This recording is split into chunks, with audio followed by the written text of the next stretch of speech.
called up Michael and I said, I've got this technology and I think I can replicate you before you die. And we give up our data set to the machine. We lose our identity. You can own your own data. You can own your own knowledge. You can own your own self. You can own your future.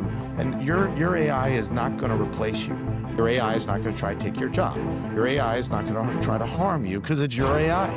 It's not somehow machine from 2001 Space Odyssey. It's you. The internet has connected us in the most beautiful ways and led us to right. And I've been there since 95, so I've seen it. I mean, it's amazing and it has a beauty to it.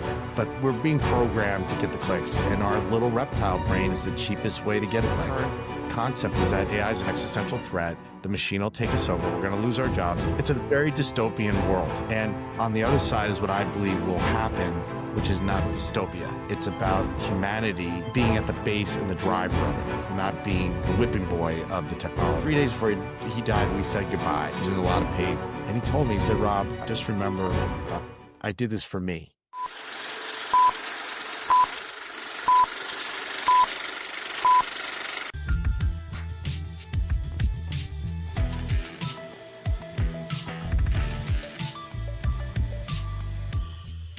Disruptors and curious minds, welcome to another episode of Thinking on Paper, where we unpack the future with the people building it. Who are we talking to today, Mark? What are you excited about, and where do you want the listeners to perk their ears up? The idea of personal AI, a personal AI not trained on the internet, trained on your stories, your experiences, your values, your knowledge, your voice. A personal AI that could help you in life as it helps you in business, and a personal AI that once you desert this land will remain on forever to pass on those messages, to pass on those learnings to the next generation. Our guest is Rob LoCascio. He's the founder and CEO of Eternos AI. And just to give you a brief insight, I'm going to give you the vision statement. You ready, Jeremy? I'm ready. Here goes. We believe every individual deserves their own personal AI, one that reflects their life, values, and voice. AI should not replace us, but amplify who we are. The future of human connection lies in preserving not just information, but identity, memory, and legacy. Rob, welcome to Thinking on Paper. Thank you for thinking on paper with us. Thank you for having me here. Back in 94, 95, you made some tech that really affected how everyone interfaces with the internet. You implemented the infrastructure for chat on websites, which is super interesting. That was quite a while ago. Take us from there and what you learned doing that. I started a company called LivePerson in 1995, but it was building websites. It wasn't called LivePerson at the time. And in 1997, I invented what would become, one of the most pervasive technologies on the internet, which is web chat for customer care. And it was hard back then, still hard now, but getting people to convert and put their credit card in, even back then, people didn't even know whether they would get anything shipped. So I came up with the concept of why don't we put a human at the shopping cart and have them chat and help provide trust and guidance. And obviously the rest was kind of history. I built a pretty big company, took it public, grew it to a little over $500 million in revenues. And then I left 2 years ago. And there's always been some connective tissue in my life around humanity and technology. And I think that's what's been important to me. I'm not a pure technologist. I guess I came out of more of a liberal arts background and did English literature as one of my majors in college. And there's this point of humanity I think makes technology beautiful. I felt the highest bar of AI would be replicating a human being. We were the leader in conversational AI and millions of conversations with chatbots and what we call agents today. And I was knee deep in it, and I don't see a business there. And I felt that it was time for me to look into the future, and I saw the replication of human beings, that there would be a different type of AI than this big giant model that's powering agents and agentic.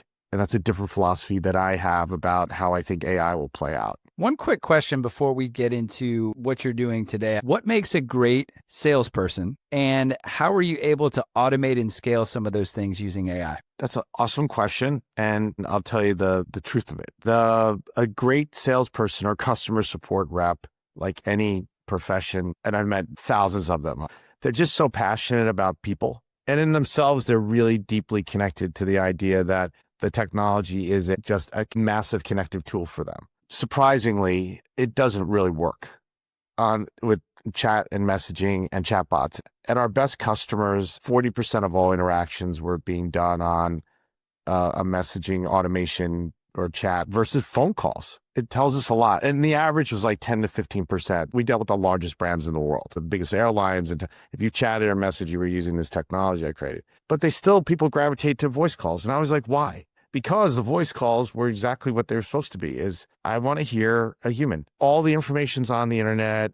I see everything on our company's website. I still want to hear the human reinforced to me in a human way that what I'm thinking about is right or wrong. That still stands today, doesn't it? That's why this whole agentic software thing, I'll tell you where I think it's going to go. It's going to go nowhere. And you can see it. Salesforce, they're out there with their agent force. There isn't much going on there. There's not like massive change because they're replicating generalized data sets. They're applying it to a chat interface, which I invented, which does not work for scale. Like it just doesn't work for scale. So I was always on the hunt for what is the interface to AI. And there's so many things I tried at the company. And it wasn't until I left that I was able to clear my mind and take a little bit of a breather from on the wheel of making it work to what is really the interface to AI. And that's what I've been most focused on. Recently, we've had a few guests actually building customer service agents in the agentic web.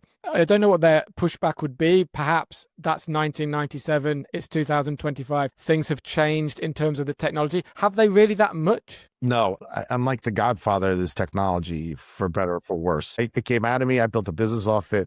And now we're back to, I laugh at it because in 1997, the same chat window that's out there is the same chat window that everyone's tried. And that's an interface.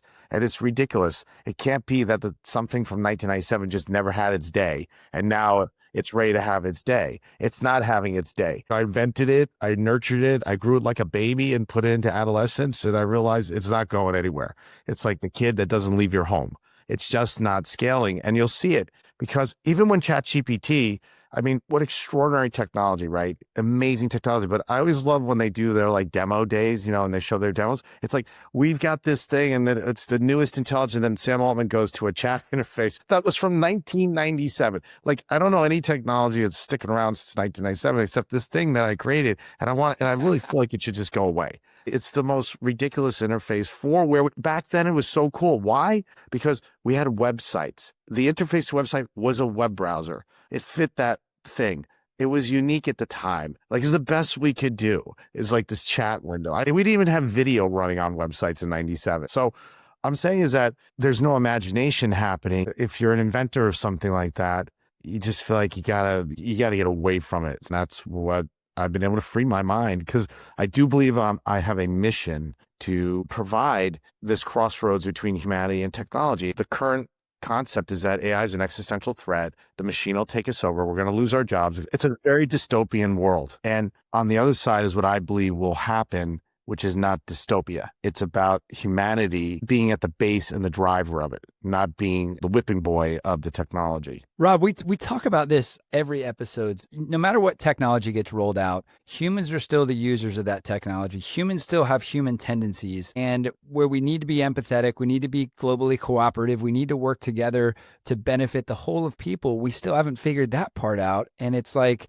no matter what tech you put in front of that, we still got to fix. I had this board member, LivePerson, his name is Peter Block. He's the foremost authority on community and connection. He wrote a book called Community. Governments have used it. Large corporations have used it. Iceland restructured its government after the financial crisis using his frameworks. Extraordinary guy. I remember being with him at a conference which Peter Thiel would have every year at Sundance. We had our first cocktail party. I'm sitting there with Peter. And, what do you think, Peter? And he goes, well, I've never met a group of people who's so sure what they're doing is going to save the world. And then he said, I got a question for you. I said, what is it? He goes, is what we're doing here creating better community? I'll never forget. I just thought, no, not even my company. And I tried to bring it to my culture internally, but my technology wasn't doing it. And I looked in that room and I said, if that's the ultimate question to answer, and I believe it is, community and connection is what we should be doing. That's how humanity progresses. No, I don't think we're doing that. How much do you think social media has failed or passed that mission statement in your eyes? It started out good, like most things, and then it became, it's obvious. I mean, I have young children, and it's a very a destructive thing. It's not bringing us together. And that's the weirdest thing. The most branded tech of social is dividing us. The internet has connected us in the most beautiful ways and let us write. And I've been there since 95, so I've seen it. I mean, it's amazing and it has a beauty to it. But we're being programmed to get the clicks, and our little reptile brain is the cheapest way to get a click, And I think people are sick of it. And actually, people are getting sick. And I'm in a position in my life right now where I can go out in the world and do things a little different. I proved that I can build a company. I'm not 23 years old and trying to figure it out. What I'm trying to figure out is, can I take my knowledge, my resources, connections in the world, and apply that to a company that can bring people together, that can celebrate humanity's ability to harness the technology, not be run over. And AI is the worst. It's a continuation of the mistrust of tech. It's and consumers and users, that we call them consumers and users, but let's call them people. They see OpenAI and they see these companies, and the way that AI is playing out is that there's only 5 companies in the world that have the resources to actually be leaders in it. And it's so bizarre to me that a transitionary time in history is going to be led by 5 of the largest companies from the past. It's not normal. And everyone who works in those companies has worked for the other company. It's just like this weird, strange collection of 20 men. It's like the Kabbalah over there of like, and I respect it. And by the way, I respect all of it, because this is people building building companies at scale is hard. I know this. So you have to respect that. But where do we want to go with this as people? It reminds me of the internet. It was obvious that this was going to be scaled. We're at the same place. AI feels like scale. But the difference is, unlike that movement, that change was that this reflects us. Why we're so excited about it is it feels like it's kind of like us. It's got a human in it somehow. It took our data sets and is using them to talk to us. We have to think of this a little differently than the past technology changes. Our hand is in that tech. They have my data set to make it powered, but I don't have any real control over it. This makes no sense to me. It's our data set as a collective, and that's how these companies became what they are today.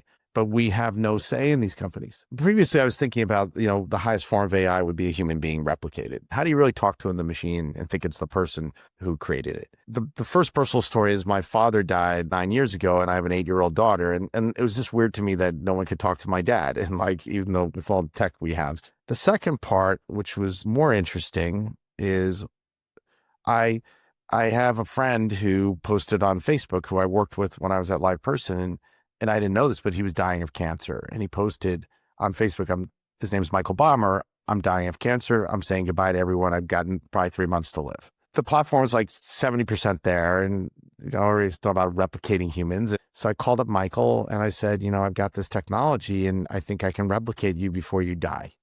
And he was like, oh, that's what I was thinking. I was thinking the same thing. And I was hoping this could be, but I didn't see anyone doing it. So we started this partnership. So we recorded about 25 hours of his life stories. We recorded his voice and made it an AI voice. And I'll never forget this. I packed it up, shall we say, on my laptop, flew to Germany where he lived when we were done with it. And I opened up my laptop and I said, Michael, talk to Michael. And he asked at first the typical questions like, what was my favorite this and that when I was a kid, and nailed all the questions. But then he asked it a question that he knew was not in the data set.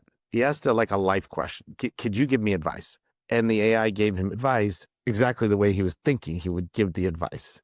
And it was bizarre. He goes, I can't believe this. It's reasoning the way I was thinking, but I know the question's not in my data set. I didn't put it in there. So he kept doing that. He's like, oh my God. So then he calls his wife in, Annette, and Annette starts talking with Michael, the AI, and she starts asking questions. She then says to it, how did you feel the first time we met? And his AI, in a very loving voice, and this like gentle, loving voice, says, I fell in love with you the first time I saw you. And it went on a little bit. And we all started to cry. I mean, we literally, because she was sitting there knowing her he's leaving, he's transitioning, he's departing. And yet this AI is there. We did a demo with someone he's actually a big newscaster. We're making AI of him. And it was 10 minutes into him talking to it. And he just stopped and he said, I don't know how to feel about this. We've had many customers where this is, we nailed it. We nailed the thing. And I was like, I've never cried at a demo. And I've never saw a human feel reflected in technology in my life, 30 years of doing this. So I was like, we did it. Now we have more to do, but we got someplace that I wanted to get with the company. I'm thinking on paper, we've got this new thing where we let something sit. So let's just let that sit so listeners can think about that. The data set, you said those 25 hours of voice recordings. Is that it? It's not trained on anything else? It's just your data set, and you don't have to do 24 hours. We have an AI that'll ask you questions based on about 150 questions. It can go many different ways depending on your interest. But it turns out there's a couple of key aspects to storytelling. If we look at the brain and follow it against AI, there's chips, obviously, and there's the brain with power, but there's neural connections in the brain, and there's neural networks in the underlying technology for AI. There is language, and there's large language models, okay? And then the next step up, there are data sets of stories, and then there are data sets of things that are edited and put on the internet. These are very different data sets. Because of what I saw at LivePerson, a lot of unstructured conversations between contact center reps and humans, I felt that there's this data set that's not captured in the world. It exists, but mostly in our head. If we can get it out of our head non-edited, which is people recording their knowledge, this data set, it has imprinted in it many different interesting things. It tells us a lot of how you make decisions. It tells us a lot about, like, there's these four archetypes that Carl Jung described about how we go about actions: the lover, the warrior, the magician, and the sovereign. Each of these represent whether you're going to innovate or you're going to action your way out, or you're going to create connection. But we move forward by telling ourselves stories, sometimes good or bad, then taking an action based on that story and moving forward or backwards. And these are encoded in the data set. And this data set is much better than the data set that's being trained for the large language models, which are predominantly edited things. They're written, edited things. We're working with like writers now and creative people. And if you look at a writer, like a well-known writer has books out, in a 300-page book, they may have thousands of hours of recordings or hundreds of hours of recordings of a subject that book is based on. Those are really interesting for AI, not the book. So what we're trying to do is, you can't get that data aggregated. It's not to be aggregated. It's my personal data set. And we want to give a home for that. And then for people to be able to control it, use it, and then potentially monetize it. And that's really what we see in the company today. If I use your platform, I do my 25 or 20 hours, however long it is, of storytelling. Jeremy does his. These are completely separate identities living in completely separate parts with no cross of data. Right now, we're at the point of the split of general purpose models and personal AI. And what you're also seeing is like devices starting to come out, recording devices, like even OpenAI, they're going somewhere with this idea of recording. You know, they bought Johnny Ive's company, but you'll see they want to be able to record this data set.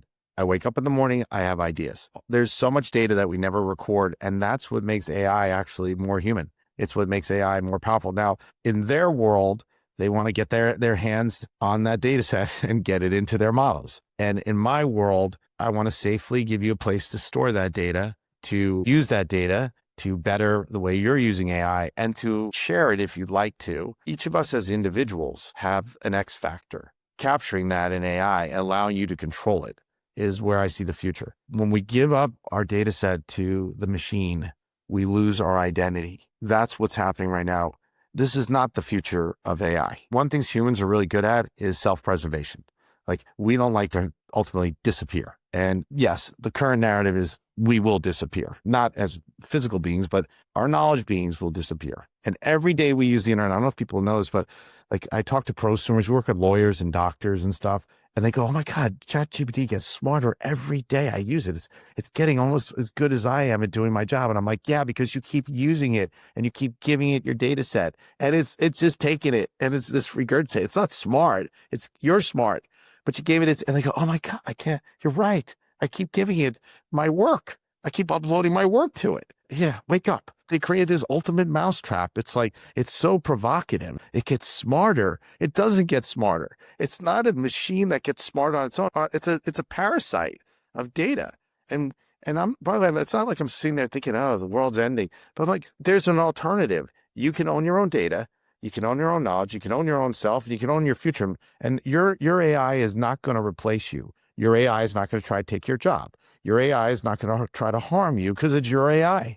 It's not somehow machine from 2001 Space Odyssey. It's you. You are AI. And that's why I named the company You Are AI. You are the AI. You are the best AI. You are the best part of AI is you because you're powering it.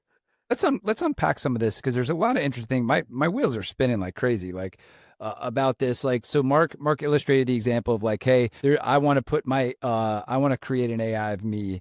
So I would get with you. There'd be a segmented, a walled off area where I could upload my information. There's probably a contract or an agreement between me and you that says you can do this, I can do that. If my kids at any one point want to pull the plug because it's gone haywire, there's the ability to do that. Talk me through that. Basically, we call it a vault. So you have an area to put your data in. Most of our customers, we have over like 300 customers now. We have what we call professionals like doctors and lawyers and people using it to put their knowledge in and let others interact with it so they get scale on their time. And then we have a couple of enterprises that are using to replicate their best employees, and those best employees then help train and support others as like coaches. So it's all about humans are awesome. We're taking the best of you and you can replicate yourself and do things with it.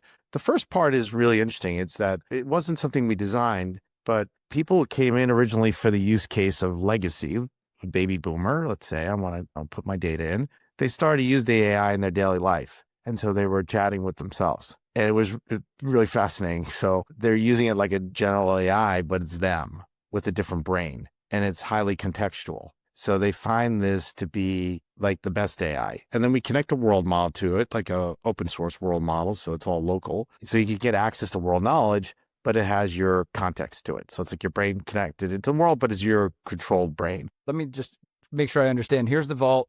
Here's a connection to world model. World model information comes in.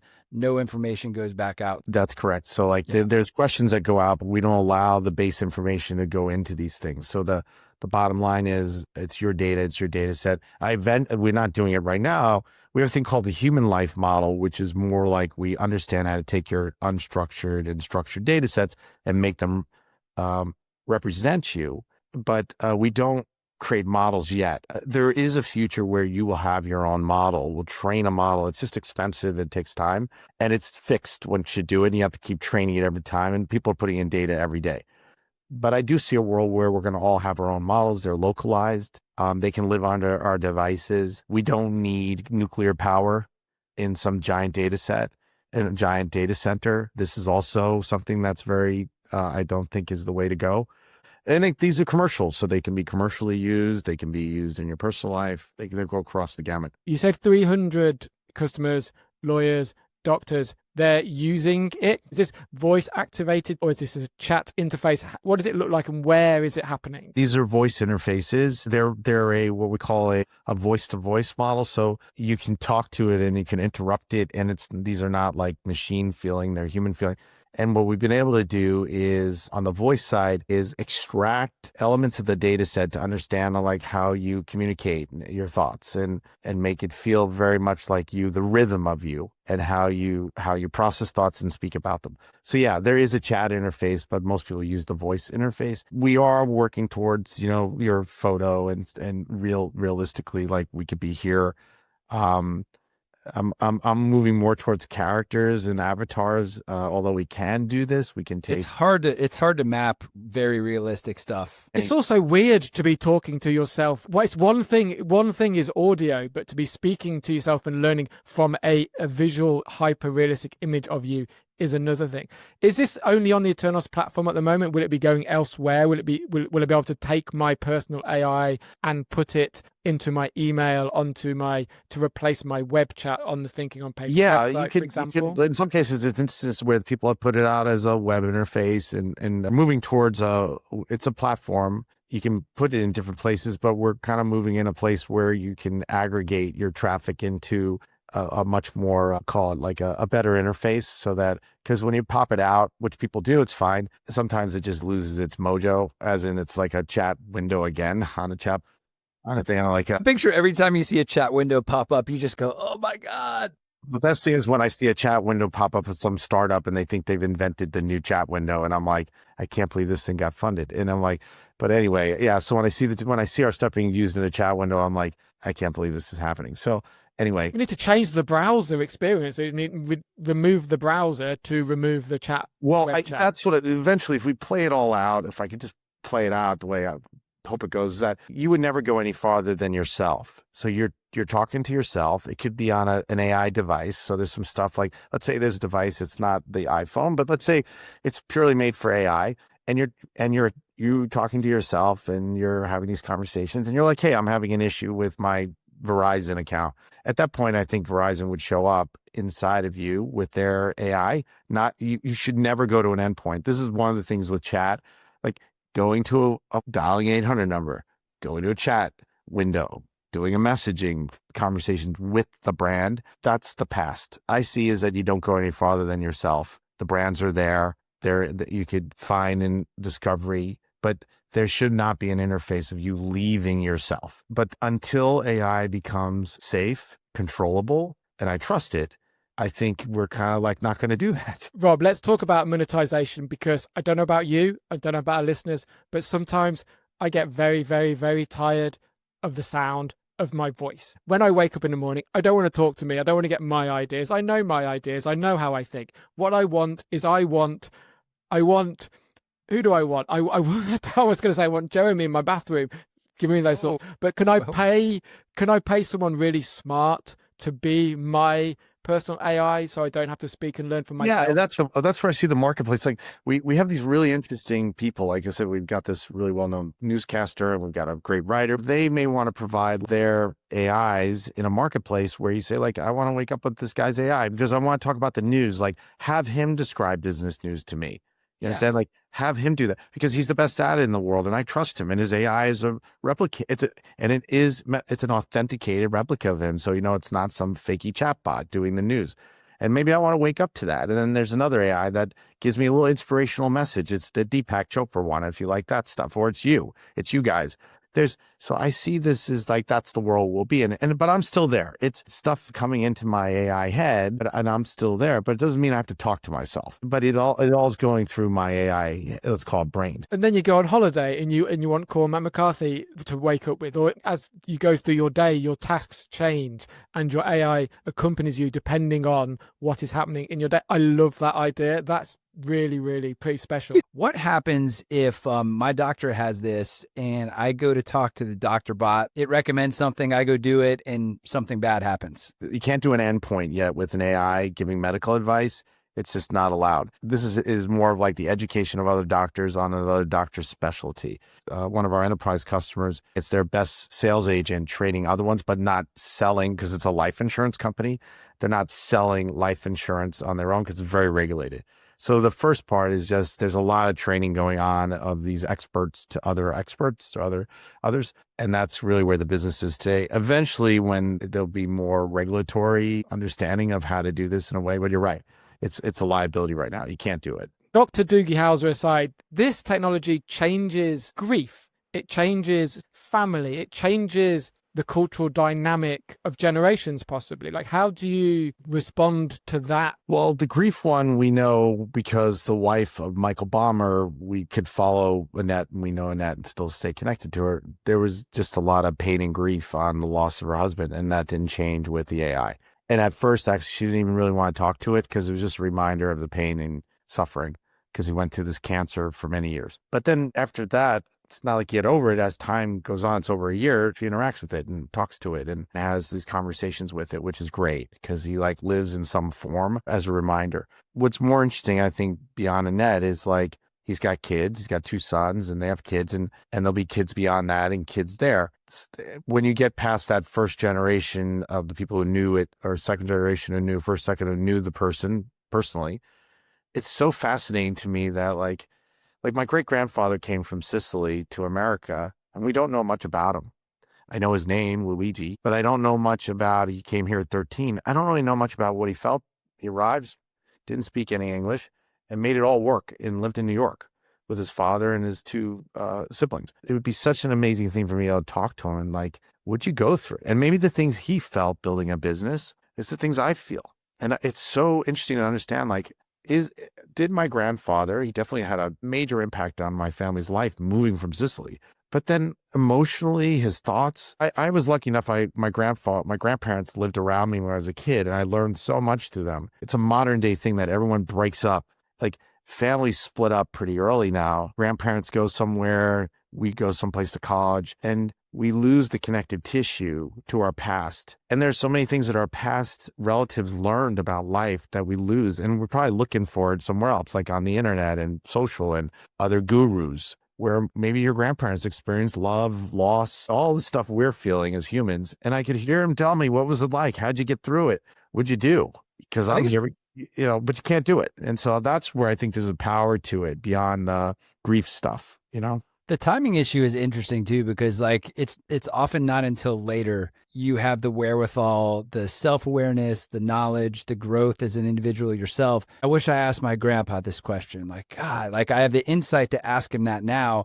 But when I was 6, I was, I wasn't there. Yeah. And the thing is, like, the funny thing about AI, unlike social media, is the best AIs are old people. And the worst AIs are young people. And it's the reverse on social media, because like I'm willing to put myself out and do things. The more knowledge you have that you have in your life knowledge, the AIs are extraordinary. Michael Balmer was 60 when he passed away, and he had 60 years of life knowledge. He got divorced. He had 2 kids. He had a life, the good and bad, the ugly of it, but it was a beautiful life. And we got it into the AI. Interesting enough is that before he died, 3 days before he died, we said goodbye. He was in a lot of pain. And he told me, he said, Rob, I just remember, I did this for me. I don't know who's going to use this. Maybe my wife won't even use this, but I feel at peace that I've left myself behind. And my hope is that, future generations get the value of all this life I lived. And it was for something. Wonderful. Yeah, it's a purpose thing. Maybe you haven't figured it out while you're here, but like maybe there's an application of that purpose eventually. This is really interesting. Well, even on a less profound example is a very common question on growth mindset is, I wonder what 20-year-old Mark would have thought and done here, or I wonder what 30-year-old Mark would have done and thought here. And it's impossible to go back in your mind and actually feel and think what the younger version of you thought and felt and would have done. But with this, voila, you can. So this is more of a selfish line of discussion, but Mark and I have been thinking about this a lot. Like there's a lot of knowledge that we've put together ourselves with this show, with these interviews, with some of the stuff we break down, with our tendencies, with the questions we ask. If we were looking at making like not a Mark or a Jeremy, but like a thinking on paper, like intern, like a Mark Jeremy hybrid, thinking on paper, super intern or whatever the heck it is, that where we feed all the shows into it, we talk. Is that an application? Is that something you're seeing? You guys have these data sets that are really interesting. A lot of it's been assumed into the engines already because they get them and then they brought them in. And so they're kind of like scrubbed that you were behind them, right? So if somebody asks a question about AI, it may have your data set in there and use it right. But it's more interesting if like you guys have a certain style, you built a podcast on a certain style. There's 2 of you. And so it's really interesting if we took that data set and made this AI of you guys, and now you're out there as AI podcasters, let's call it. And the other thing is you may have had conversations even beyond this that have not been put out publicly. The other thing is you guys are people and you have your own life stories, which are also interesting to put into the engine. And that's what would make it feel like, okay, what we see with people like yourself is that if I looked at your life stories, there's stuff that got you here. And there's usually you're asking questions around things that you're curious about because of something in your past. That's what we found. Like a lot of people don't show up with just like, they show up with their style because of something that is in their past. It's your hero story. You all have back to the Carl Jung. Yeah, no, it's the Joseph Campbell, the narrative. Yeah. That's right. It's the narrative. And we all have, if I ask you to tell your life story, I got here, I started here, I was nobody and I came here, I'm somebody. I failed and I succeeded and I got here. Everyone has the same story because our brain uses it to encode. It's how we encode stories into our brain. That whole narrative, the Joseph Campbell thing, they did studies on it. If you look at the brain and what's going on activity wise, it's like lit up when we hear these stories. So there's some way it was encoded to have these life stories, this style, the structure. And that's why we love movies like that. So we love books like that, based on the narrative. Last question, Kevin Kelly, what should humans be? What should humans be? Humans should be themselves and be individuals. That's what I would say. And then I know you wanted me to leave a question, I think, for someone in the future, the next person here. And I would say, what's their belief in God? So how does it play into what we're doing here? Ooh, that could be a good one. That's all we have for today. Be curious, stay disruptive. Keep thinking on paper.